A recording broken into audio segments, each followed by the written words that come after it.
estamos aqui no coração de Belo Horizonte, capital de Minas Gerais.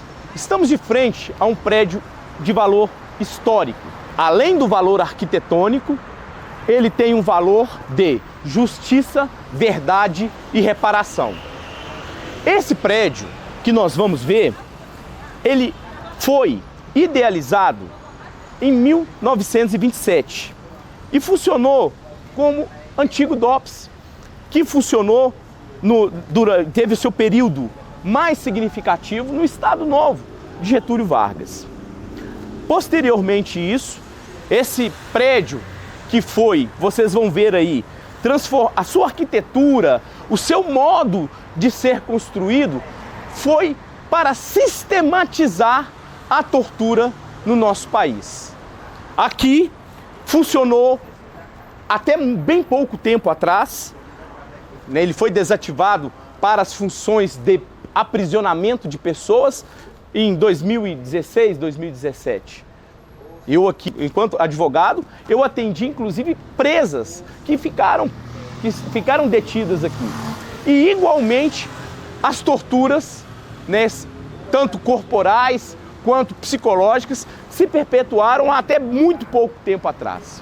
Aqui muitas pessoas foram desaparecidas. Desaparecimentos forçados, choques, paúra, maus tratos, toda sorte ou azar de mazelas que o ser humano possa perpetrar. Vocês vão ver aqui nesse prédio, porque a arquitetura fala. A arquitetura, vocês vão ver que ela relata os gritos que conservam as paredes desse prédio. Vocês vão ver aqui que isso, além de funcionar um órgão repressivo, com expediente, com cartórios, com delegados, nos seus subterrâneos, nos seus labirintos, pessoas eram torturadas, pessoas eram desaparecidas.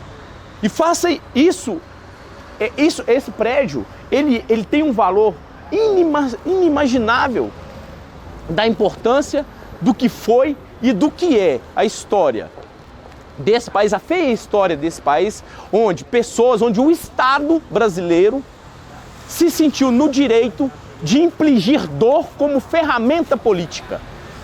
E isso não foi somente ontem, isso acontece hoje. Isso acontece hoje. Meu nome é Greg Andrade, advogado criminalista, com muita honra. Estou aqui hoje, inclusive, para relatar que essas torturas de ontem, elas continuam hoje. E pessoas que lutam contra essas torturas ainda hoje recebem do Estado brasileiro balas e repressão. Vamos mostrar aqui que aquilo que acontecia no passado é recente. Acontece exatamente nesse momento em qualquer presídio do Brasil.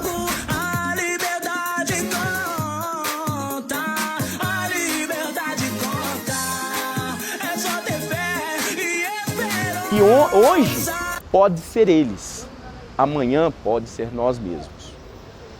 Aqui contaremos como que o Estado brasileiro fez cidadãos brasileiros sofrerem toda sorte de perseguição, tortura, dor, sofrimento, que até hoje esses desaparecidos políticos ainda não foram localizados.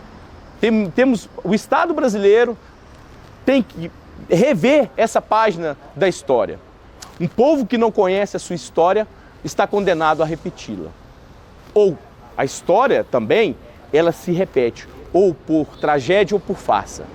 Tivemos há muito pouco tempo no Brasil e ainda temos um golpe em andamento. E é bom dizer isso, que esse prédio que hoje está desativado, que hoje está ocupado pelos movimentos sociais, que hoje está ocupado pelo povo pobre do Brasil, esse prédio que era um aparelho repressivo do Estado, ele poderia ter sido reativado para perpetrar aquilo que no passado foi um prédio onde infligia tortura sistemática de uma relação fordista.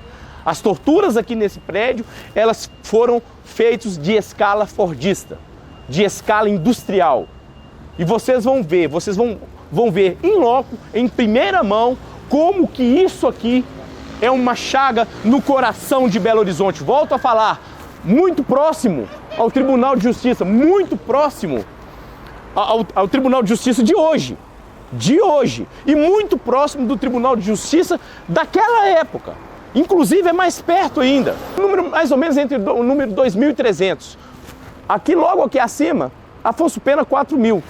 E aqui, o Tribunal de Justiça é aqui, ó, na Afonso Pena 600, ou seja, está mais próximo do Tribunal de Justiça antigo, aonde todas as decisões judiciais desse país eram tomadas na cara. Esse prédio aqui, as torturas, eles eram na cara da sociedade brasileira.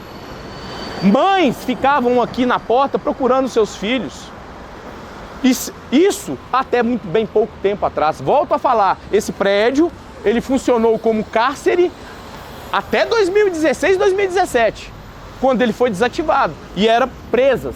Eu como advogado eu vim atender aqui uma mulher que várias mulheres eu atendi aqui, né, mas nessa em específico que eu vim atender, ela estava com o corpo todo coberto de chagas, porque ela estava de sarna. Eu lembro, eu saí daqui desesperado, porque a situação dela era bem complicada, a roupa dela colava no corpo. Né? Quando eu estava atendendo ela era um incômodo. E eu, como tive preso, eu sei muito bem o que é isso. E aí eu falei pro guarda, pedi pra guarda, porque era feminino, e ela me permitiu que eu fosse aqui na drogaria e comprasse ali um permanganato de potássio, né, que não precisa de prescrição, e também uma pomada d'água para poder aliviar. Foi o que eu pude deixar para ela poder aliviar aquelas chagas que ela estava tendo. Vamos, inclusive, ver a possibilidade dela vir aqui, inclusive eu entrevistá-la nesse vídeo que a gente está fazendo. Então aqui a gente vai andando. Aqui, ó, essa escada é uma escada histórica. Histórica em vários sentidos. Aqui, ó, a dona Helena Greco, ela simbolicamente, né, eu não vou saber falar bem a data, eu acho que, se eu não me engano, 85, ela trancou essa porta aqui com um cadeado. Essa porta aqui. E agora, há cerca de um mês atrás, com o cerco da PM, vários carros da PM aqui e o povo resistindo, isso agora. A filha da dona Helena Greco, ela foi agredida bem aqui, ó. Ou seja, tem uma foto histórica da dona Helena Greco, a mãe da Heloísa Greco, que é a Bisoca, ela sendo agredida aqui, ó. A filha da dona Helena Greco é a Heloísa Greco, que é a Bisoca. Então ela foi agredida aqui. E é muito simbólico isso, na mesma escada, na mesma porta, numa foto tem a mãe dela trancando esse símbolo de tortura, e 40 anos depois a filha, a Heloísa Greco, sendo agredida porque estava vindo trazer comida para os militantes que lá estavam resistindo ao cerco policial. Além de ser emblemático, chega a ser emocionante, porque faz parte da história desse estado. A história é feia, uma história que tem que ser recontada. Mães ainda até hoje choram os seus filhos que foram desaparecidos, e que elas têm absoluta certeza que foi o aparato do Estado que matou e que sumiu com os corpos dos seus filhos. Os torturados de ontem são os torturados de hoje. E nós vamos mostrar isso aqui. Nós vamos mostrar para aqueles que não conhecem, porque muitas pessoas que passam aqui nesse momento veem esse prédio, não sabem o que representa isso aqui. Não sabem o que representa isso aqui. Isso aqui é um punhal É um punhal no coração da democracia. E essa história tem que ser recontada. Volto a falar, um país, uma sociedade que não conhece a sua história está condenado a repeti-la. E nós vamos passar a história a limpo. Não vai haver anistia. Os anistiados de ontem são os golpistas de hoje. Não haverá anistia. Vamos entrar? Estamos na antessala do delegado de polícia, onde pessoas eram sistematicamente torturadas. Aqui, gritos ainda se ouvem das paredes. Até muito pouco tempo atrás, isso aqui funcionou como a sistematização da tortura. Volto a falar, a autoridade policial trabalhava ali do lado. As pessoas eram trazidas para esse local de suplício da carceragem. A carceragem é logo aqui embaixo, é nos porões. Essa porta, que hoje está lacrada, e é bom deixar, ela tinha acesso à escadaria que levava à carceragem. E passava, vocês vão ver, completamente em apartado do expediente da delegacia. Essa sala, muitos vizinhos daqui reclamavam de gritos e de pessoas e várias reclamações sobre o que acontecia nesses porões. As pessoas, elas ouviam os gritos e denunciavam.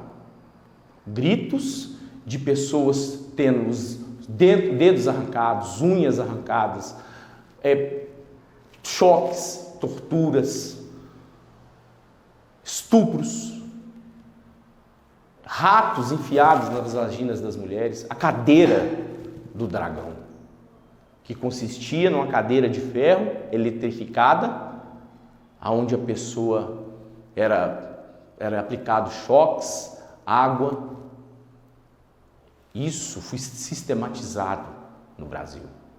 Essas torturas ainda continuam. Estou aqui nesse cômodo e lembrei de uma música que fez sucesso na voz do Roberto Carlos. Mas eu tenho resistência ao Roberto Carlos pelo apoio que ele deu à ditadura. E o que acontecia desses generais que perpetravam isso, desse Estado marginal que fazia o que fazia. Mas ele fez uma música chamada Todos Estão Surdos. E foi imortalizada também na voz de Chico Sainz. E aqui, nessa sala, aonde não se ouve para uma sociedade que está surda, surda do que acontecia nesses porões. Isso aqui é um lugar onde as pessoas eram trazidas para serem torturadas. É um palanque, aqui tem um palanque. E as pessoas ali vinham para poder ver as torturas. Eles estão surdos. A sociedade ficou surda durante muito tempo, mas chegou a hora de revelar. Revelar o que acontecia ontem, revelar o que acontece hoje. Isso aqui é o quarto da vergonha. É o quarto onde o Estado fez um revestimento para que cidadãos brasileiros fossem torturados por todas as sortes, por autoridades. Autoridades vinham aqui para poder assistir a sessão de tortura. E a gente vai mostrar outros ambientes que igualmente são terríveis como esse. Mas isso aqui, esse quarto, é o quarto, além de ser o quarto onde todos estão surdos, é o quarto da vergonha. Ver a possibilidade dela vir aqui, inclusive eu entrevistá-la. Bom, estamos aqui com a Adê. A Adê, eu sou advogado dela. E a Adê, ela teve presa aqui, isso em que ano, Adê? 2013.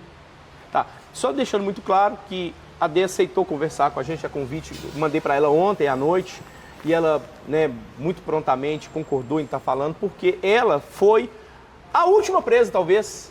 Foi. A última presa, ao fechar, ela fechou